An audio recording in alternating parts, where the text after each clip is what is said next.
Hello and welcome. Today we are going to be doing our October native plant garden tour. Surprisingly, I still have blooms coming. My Lanceleaf Coreopsis just won't stop. I don't even remember when this thing started blooming, but it's still blooming now, and I think it's going to go all the way till January, so we'll just have to wait and see. Do you have anything blooming in your gardens right now? Let me know in the comment section below. We've also got some seeds forming and some that are actually ready for harvesting. So let's get right to the videos now. Thanks so much for watching. Here is our largest New England Aster plant. I have a couple of different New England Asters around the property, and everything has gone to seed. So we've got lots and lots and lots of seeds coming. I'm going to leave a bunch for the birds, but I'm going to be collecting a bunch as well so I can share with friends. They're not quite ready yet. I'm going to let them go a little bit more dry and crispy, and I think they're going to go a little bit more poofy too. So we'll wait for that and then collect the seeds, do some fall sowing, and save a bunch for the birds. But as you can see, a ton of seeds are coming. We had so many beautiful purple blooms this year. This plant was awesome. Here's our butterfly weed. We've got a bunch of seed pods. So these they kind of harvest a little bit later than many of the other plants in the garden. So this is not ready yet. So we're going to wait a little longer. And when they go dry and crispy, and then this part here, the inner part opens up, cracks open just a wee bit, then I'll come and collect the seeds, because these will definitely fly all over the neighborhood. So rather than letting them fly into neighbors' yards or whatever, I'll collect them and then share them appropriately. Then they'll go in spots that people actually want them, and then they won't be discarded, etc. I am a little concerned about this plant as well. You can see that there's some yellowing happening on the leaves. Now that isn't new. That was happening throughout the season. And I think that is also indicative that perhaps I need to adjust the soil a little bit to give it what it needs, because I think it might be too basic for this guy as well.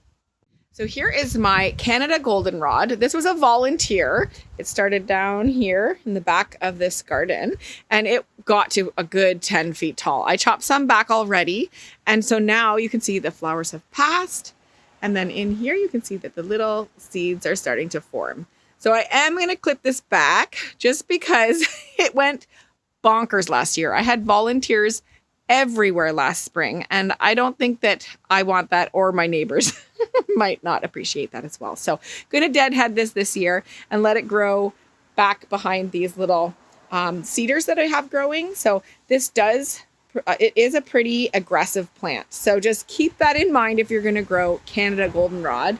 You may not want this height and for it to spread throughout the ground, but also via seed. So just keep that in mind if you're going to be planting goldenrod. There's lots of options that are not quite this massive. Over here beside the goldenrod, we had another volunteer, and I did discover that this was an aster. So that's awesome. A pretty little white flower. There's maybe one more bloom left down here. Hello.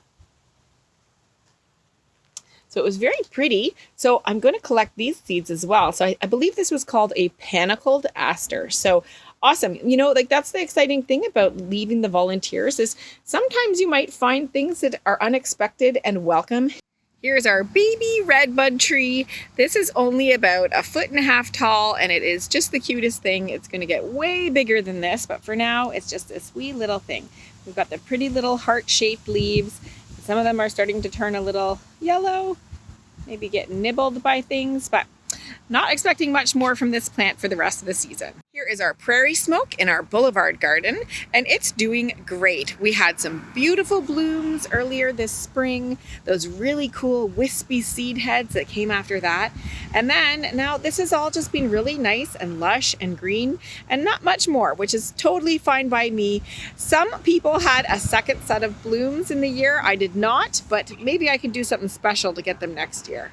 Here is our Lanceleaf Coreopsis, and this is in our boulevard garden as well. And believe it or not, we still have blooms, and I've even got a little bee on my flower as well. Oh, there it goes. I scared it away. But either way, lots of blooms this year. This has definitely been a stunner in the garden. We've had blooms, I don't know, for months now. So would definitely recommend this. And this is doing great in this kind of dry, mostly sunny spot in the garden. We've got, oh, there he's back. We've got a bunch of seed heads that are all forming now as well. So I'm going to be collecting some of those and then leaving some for the birds, but we've got lots to spare. So very, very, very happy about this plant. Definitely get some Lanceleaf Coreopsis if you don't have any already. Here is our heartleaf foamflower. It's still looking half decent. Again, this plant has not performed as I had thought it might in our kind of shady garden, but it's still alive, it's still here, so we're gonna let it live. But I do think that it needs more of a moist condition than what I'm able to offer it. And I found out recently that the name changed, so I do have to update my little label here so that I can have the most accurate and up-to-date info for you guys. But I'm not sure how names change, so I might have to look into that as well. This is our marginal fern, and we've got some changing in color in the leaves. And so I'm hoping that this is just a natural process in the fall and that this is not showing that it's too dry or anything like that, because it has done pretty good over the season and I'm just getting to know this plant. So we will see how it does over the winter, and fingers crossed it'll be happy and back here next spring. Here's our Solomon seal. This is still looking stellar. This plant does so well in shady conditions and even in dry conditions, despite it being really, really big. Now, I have been told recently that this is not the native variety, so I still am going to confirm that. But until I confirm it, I'm going to show it to you anyhow. And if you can find the native variety of Solomon seal, it's a really great plant for the garden. So I highly recommend it. So here is our shady garden in the front of the house. We've got our ferns over here, our lady ferns over in the left. We've got a little bit more great blue lobelia beside it. Back at the back, that's kind of twiggy like right now, was a transplant of choke cherry, but it's still holding on, so that's awesome. We've got some large-leafed aster over here. I'm going to show you a close-up of those in a minute. And we've got some zigzag goldenrod that's just going to seed. Some honeybush or honeysuckle, some bush honeysuckle in the middle, and some bottle brush grass on the right. Say that 3 times fast. And then we've got all sorts of strawberry here, some woodland strawberry all filling in, and some ferns. So awesome garden that I had taken everything out and replaced it with all these babies. And they're coming. So this is a good sign. We had flowers on our zigzag goldenrod. And now we've got all these little seeds. So that's awesome. I'll be collecting some of those and spreading them out around here so it can fill in a bit more. And then this was our large-leafed aster that had gone to bloom, and now it's starting to set seed as well. So once they go a little bit more dry and crispy, then we'll collect some of their seeds as well. You can see they're coming along. Here in the center, we've got our serviceberry. Now the leaves have gone a little bit yellowish, and so I'm not sure if that's meaning that the soil conditions are not quite right or if it's just fall. So either way, I'm going to be looking into that because I think that my soil is a little on the basic side, which apparently my plants are not pleased with. Here is my wee baby dense blazing star. So this plant is going to be way bigger next year. Fingers crossed that it does well over the season. But right now you can see that these little leaves have kind of gone a little rosy in color. So this is the first time that I've grown this, and I clearly have grown this from seed. So not sure what to expect, but hoping that this will kind of get bigger and better in this area of our garden.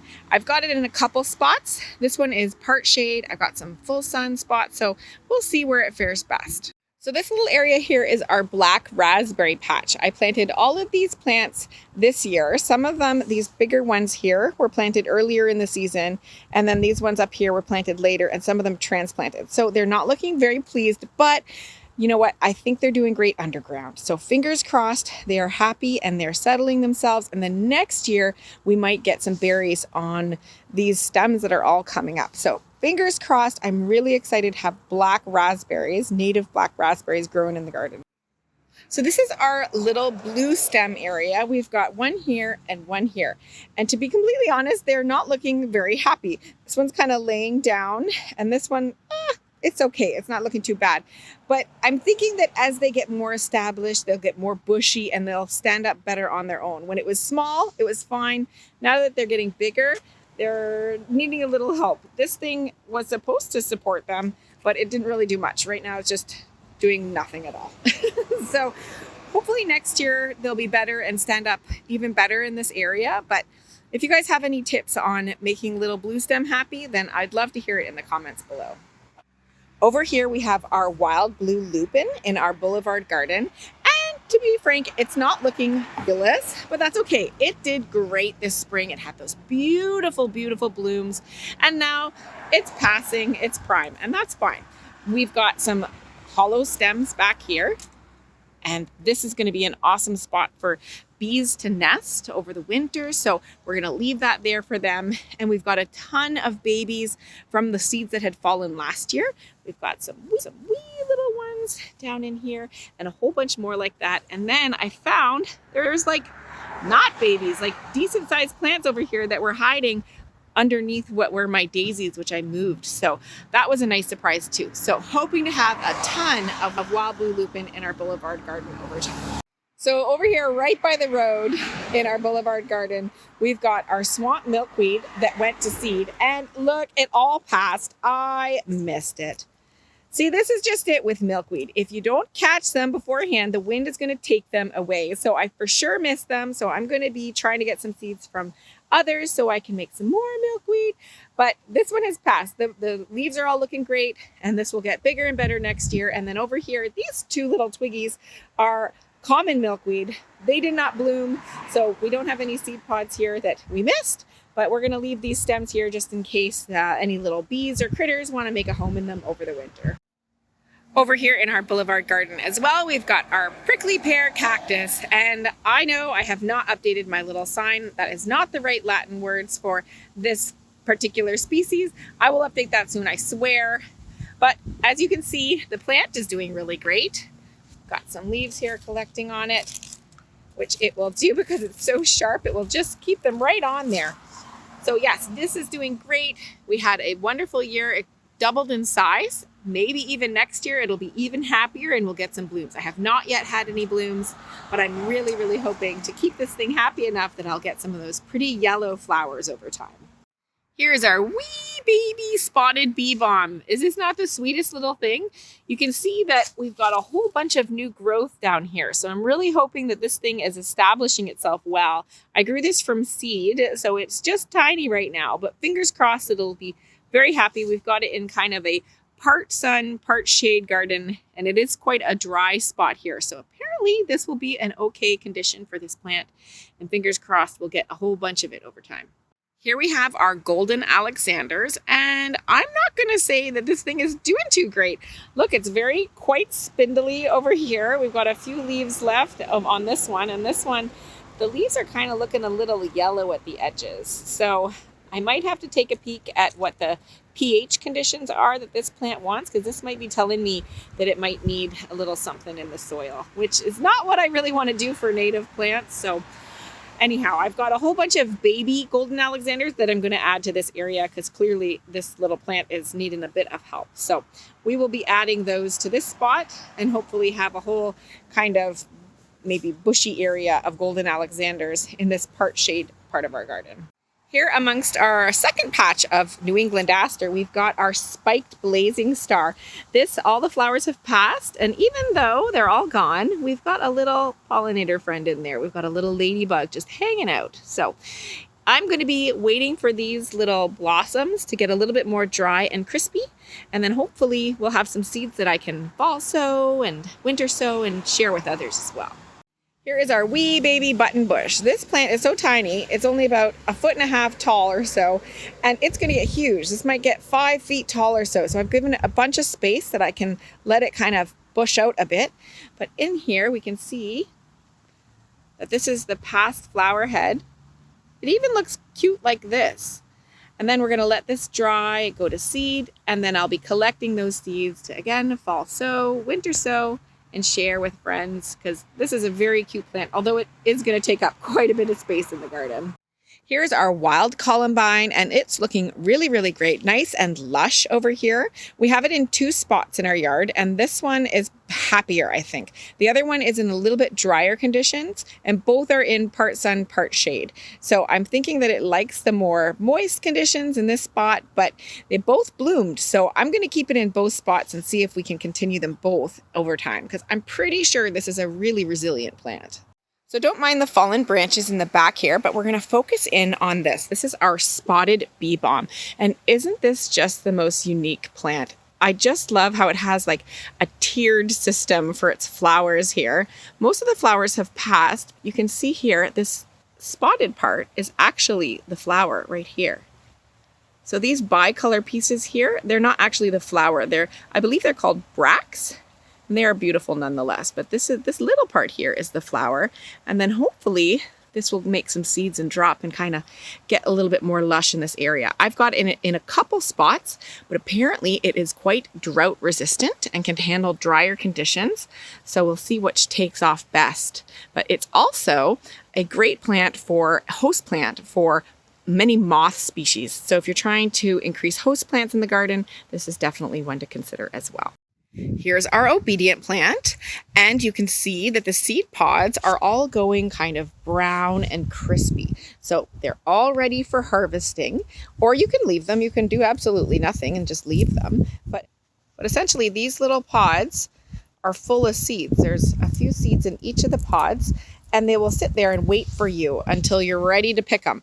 If you do leave them, they can fall to the ground and then they can spread quite prolifically. So just keep that in mind if you're going to leave them for the birds, that you might get a lot of volunteers kind of out and about. So I'm going to be collecting a bunch of these so I can share them with others, so lots more people can have some obedient plant, and I don't have too much obedient plant in my backyard as well. Over here beside our obedient plant is our pathetic little patch of Scarlet Beebalm. So we had lots of stalks. There's some that has passed, and we had some lovely flowers, but it was kind of sporadic, and we have a whole bunch of little babies down here. So I'm really hoping that over time this is going to look awesome and have a nice kind of full area of Scarlet Beebalm in my yard. But for now, it's looking a little puny. This is our patch of swamp milkweed. We didn't have any flowers this year, but the plant's looking pretty lush and happy. So fingers crossed that we'll get some of those beautiful pink and kind of rosy blooms next year for the pollinators, and even better for the monarchs. Let's get some monarchs out here too. So fingers crossed for next season. Over here between our hydrangea bushes, this is our pale purple coneflower. This thing got pretty big. Like, this is probably a good 4 feet tall. So this is a seed head. It looks like a lot of the seeds have already fallen or been eaten by birds, but there's probably a good few more in there. I'm going to leave them for the birds, especially because I've only got this small little patch here. So if I reseed in this area, then all the better. However, I did want to mention, and I've mentioned this in previous videos, that this really needed support. I thought that it might have the support here from the hydrangeas and the lupins here, but it did not have enough. So I'm going to put a tomato cage around that next year to help it stand up straight. But for now, we've got this kind of arched support system going on for this season. This is our sad little paper birch tree. This tree is probably about 3 years old. It's just a wee little sapling. Over the course of the season, the leaves, from my opinion, were drying out too soon. So it was showing me that maybe it was in stress. As you can see, we've got some buds forming. So I have hope that this guy is going to come back next year. And to protect him, I've put this curlicue thing on. And to me, it looks like it's just a bit too big for a tiny little tree. It really kind of pushed on the arms or the branches. And so I'm a little nervous. And I was going to put this on my tiny little redbuds and my spice bush, but this is clearly not the right answer for that. And what kind of protection is it going to do against the bunnies on this little thing? So I might have to think of something else to protect it from the bunnies over the winter time. So over here, we've got the American bellflower, and then some Virginia mountain mint, more Virginia mountain mint, and then a morning star sedge in the middle. So these are all new this year. Fingers crossed they can do well over the winter and come back happy next year. The American bellflower is going to get actually quite large, about maybe 4 or 5 feet in height, maybe even bigger. But that's why it's kind of at the back of this area in the garden. And then if it spreads out into the creek, then all the better too, because these are happy native plants. So we're trying to get those to establish themselves in and amongst the creek as well, because it's currently full of invasives. Here's our Rudbeckia hirta. So this is the native black-eyed Susan, and really it doesn't look awesome. So it's at the back behind these phlox here. So the phlox can kind of hide these like stems that have kind of faded.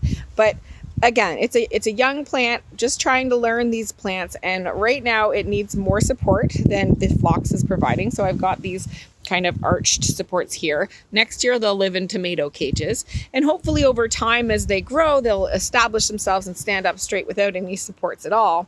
But either way, they're still in bloom, so that's kind of cool. We've got some blooms still into October with these, and hopefully we'll get lots of seeds dropping, so this will look really nice and lush next year. Okay, over here we got a lot of new plants too. This is the turtle head. We've got 3 patches of that, the white turtle head. And then in the front here, we've got some spotted bee balm and some native phlox. I can't remember the specific name right now. And then this is our pathetic serviceberry, 1 of 4.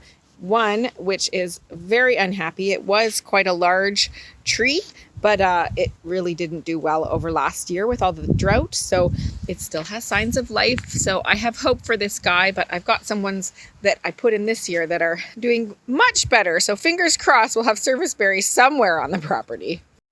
This wee little twig here is my spice bush, which I just put in this year from Ontario Native Plants. It's got 1 little leaf left, but it does have signs of life. We've got lots of buds that are forming along the stem. So I'm hoping that this little guy will survive our winter and will come back and be bigger and better next year. So here is our great blue lobelia plant. I put this guy right beside our veggie garden over here, so it might get a little bit more water than some of the other areas on our property. And you can see here that the seeds are starting to develop. They're not quite ready yet for harvesting if you wanted to collect them. They are looking a little bit green. So I'll wait till they get a little more dry and crispy. And then I'm going to collect some. And then I'll be planting some in this area here. And then doing a bit of fall sowing or winter sowing to kind of capitalize on these seeds, these few little seeds that I have, so that we can have much more great blue lobelia in the garden as well. So this is our false beard tongue that I fall sowed last fall. Now this is what happens when you don't thin things out. I overseeded into this pot and I didn't move any of the plants, and now look, they're all tiny and they're overcrowded. And I've got a black walnut here from a squirrel, thank you. And if I had split them, I bet you any money this plant would have been so much bigger. I might have even gotten blooms, but that's what happens when you don't get ahead of things and when you leave them in the pot all year. So I will be moving these into the garden before the snow falls, but until then, they will be a little overcrowded in this pot. Thank you so much for watching. I hope you found the video interesting and helpful. If I missed anything, please feel free to leave some tips in the comment section below. We can all learn from each other. If you liked the video, please give me a thumbs up and consider subscribing for more native plant garden tours, gardening adventures, and garden tips along the way as well. Thanks again and happy gardening.